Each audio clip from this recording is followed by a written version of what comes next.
Hi, this is Tisch Aitken, and it is December 21st, 2021, and it is the day of the winter solstice in the northern hemisphere when the sun reaches its minimum declination in the sky. And in the southern hemisphere, the sun reaches its maximum declination. It is the longest night and the shortest day in the northern hemisphere and the beginning of the winter season. And in the southern season, it's the shortest day and the longest day, of course, and the shortest night. And this is a time of honoring what you want to initiate in the next couple of months. The sun entered the cardinal earth sign of Capricorn at 10:59 a.m. Eastern Standard Time, and it will be there until January 19th when the sun enters the fixed air sign of Aquarius. The sun is currently at the world point. Any planet or luminary at 0 degrees of the cardinal signs is at the world point, hitting all of us, a time of reflection of what we want to initiate in the next couple of months. In the winter solstice, it's a time of facing the dark in order to find the light.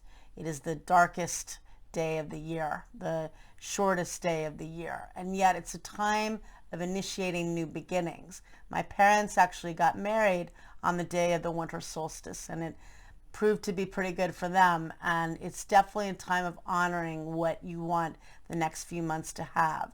This winter solstice is quite intense because it comes just a few days after Venus retrograded on December 19th at 26 degrees and 29 minutes of the cardinal earth sign of Capricorn, and Venus is only a degree from Pluto, the planet of death and regeneration.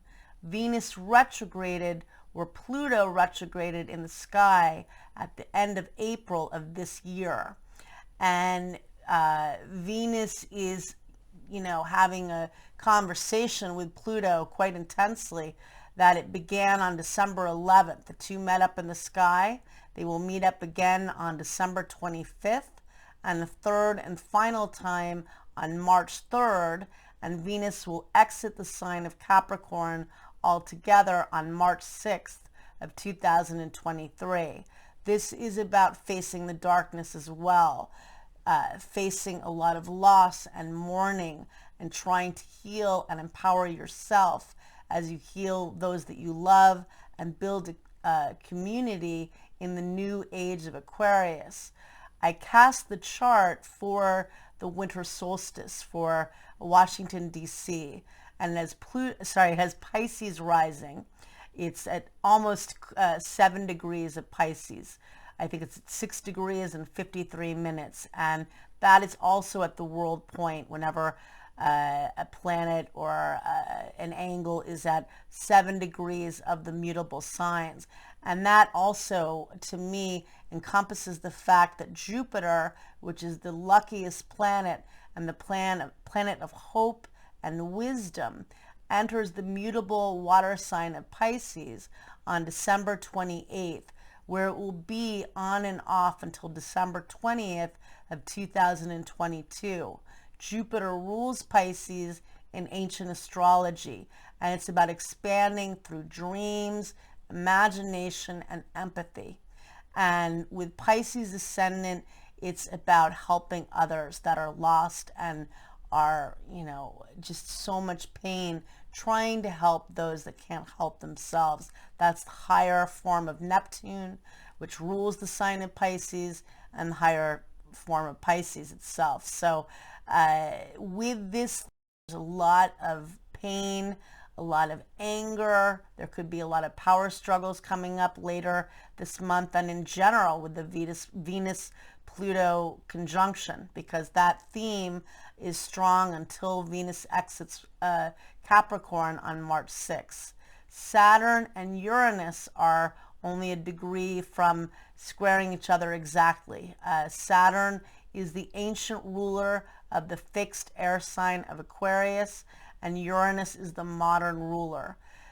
They both, Saturn is currently in the solstice chart, is in Aquarius in the 12th house of spirituality and endings and the unconscious mind. Jupiter itself is the final degrees of Aquarius at 28 degrees of Aquarius. And Saturn and Uranus squaring one another is the challenges, it represents the challenges and the tension that this is for all of us in a very unpredictable but brilliant time, and in a time we've experienced so much loss that, you know, it's just chaotic. We were just in eclipse season that ended on the full moon on December 18th. That officially ended eclipse season, but having chaos, being in the new age of Aquarius with Saturn and Uranus, both the rulers in conflict all of this year, that, you know, releases at the end of this month. We're still going to have that energy a bit definitely in 22, but also working with the Jupiter in Pisces story, which is very different than Venus and Pluto. That's about facing truths that could be difficult, about letting go, and about, you know, trying to empower yourself. Jupiter in Pisces is much more optimistic and much more about working with your imagination in a way that you believe anything is possible, working with your dreams. And so we've got a lot to deal with. Mars is on the south node of karma. The nodes of fate will change signs on January 18th and exit the Gemini Sagittarius axis and enter the Taurus Scorpio axis.